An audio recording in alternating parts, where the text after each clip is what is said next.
Cricket ಪ್ರಿಯರಿಗೆ ತೀವ್ರ ಕುತೂಹಲ ಮೂಡಿಸಿರುವ ಭಾರತೀಯ ಪ್ರೀಮಿಯರ್ ಲೀಗ್ ಐಪಿಎಲ್ ಕ್ರಿಕೆಟ್ನ 19ನೇ ಆವೃತ್ತಿಯ ಪಂದ್ಯ ಇಂದು ಸಂಜೆ ಬೆಂಗಳೂರಿನಲ್ಲಿ ಆರಂಭವಾಗಲಿದೆ.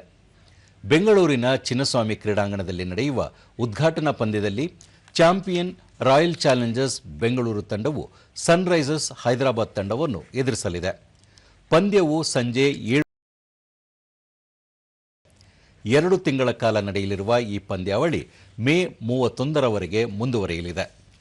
ರಾಯಲ್ ಚಾಲೆಂಜರ್ಸ್ ಬೆಂಗಳೂರು ತಂಡವು ಹೊಸ ನಾಯಕ ರಜತ್ ಪಟಿದಾರ್ ನೇತೃತ್ವದಲ್ಲಿ ತಮ್ಮ ತವರು ನೆಲದಲ್ಲೇ ಮೊದಲ ಪಂದ್ಯ ಆರಂಭಿಸಲಿದೆ.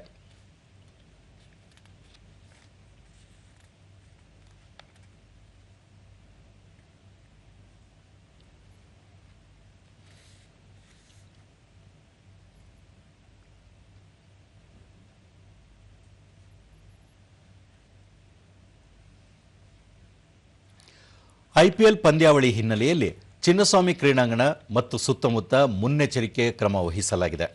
ನಿನ್ನೆ ಸರ್ಕಾರದ ಮುಖ್ಯ ಕಾರ್ಯದರ್ಶಿ ಡಾಕ್ಟರ್ ಶಾಲಿನಿ ರಜನೀಶ್ ಅವರು ಕರ್ನಾಟಕ ರಾಜ್ಯ ಕ್ರಿಕೆಟ್ ಸಂಸ್ಥೆ, ಬೆಂಗಳೂರು ನಗರ ಪೊಲೀಸ್ ಆಯುಕ್ತರು ಹಾಗೂ ಗ್ರೇಟರ್ ಬೆಂಗಳೂರು ಪ್ರಾಧಿಕಾರದ ಮುಖ್ಯ ಆಯುಕ್ತರು, ನಮ್ಮ ಮೆಟ್ರೋ ವ್ಯವಸ್ಥಾಪಕ ನಿರ್ದೇಶಕರು ಸೇರಿದಂತೆ ಸಂಬಂಧಪಟ್ಟ ಇಲಾಖೆಗಳ ಅಧಿಕಾರಿಗಳೊಂದಿಗೆ ಮಹತ್ವದ ಸಭೆ ನಡೆಸಿದರು. ಸುರಕ್ಷತೆಗೆ ಆದ್ಯತೆ ನೀಡುವಂತೆ ಕೆಎಸ್ಸಿಎ ಪದಾಧಿಕಾರಿಗಳಿಗೆ ಅಗತ್ಯ ಸಲಹೆ ಸೂಚನೆ ನೀಡಿದರು.